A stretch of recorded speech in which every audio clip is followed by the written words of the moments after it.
الله ودوی دغه یوې ونې ته مه نږدې کېږئ، د دې نه علاوه چې نور کوم ځای ته جنت ته ځئ او د کوم ځای نه یې خورئ نو د هغه ځای نه یې خورئ، خو صرف د یوې ونې ته مه نږدې کېږئ.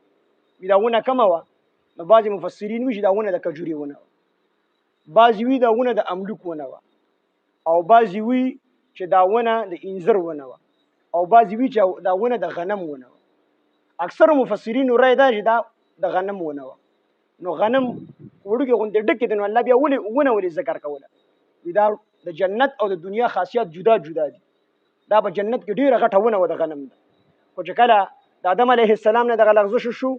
بیا دنیا کې چې کوم دي څومره ګناهونه زیاتېدل دا چې کوم دی دانه به وړه کېده، اخره کې بالکل نری دانه دې جوړه شوه. نو اکثر مفسرین وایي چې دا خو د هر څه ونه چې وه، خو الله پاک ورته یو ونه وښودله چې دې ته به نه ورنږدې کېږي، دې ونې ته به نه نږدې، نور چې تاسو څه خورئ نو هغه به خورئ، او د کوم ځای نه چې خورئ ستاسو زړه چې کوم ځای نه غواړي د هغه ځای نه خورئ، خو د یوې ونې ته مه نږدې کېږئ. او دې ونه کې دا خاصیت و چې دغه ونې نه به چا وخوړله نو هغه ته بیا د لویو د وړو بلو ضرورت پېښېدو. نو په جنت کې خو لوی واړه بو نشته دي، نو د دې وجې نه الله پاک بیا حضرت آدم او حضرت حوا علیه السلام دواړه دنیا ته راکوز کړو. نو وقلنا او مونږ وفرمایل یا آدم و آدم علیه السلام اسکن اوسېږه انت تو و زوجک او بیبي ستا الجنته په جنت کې،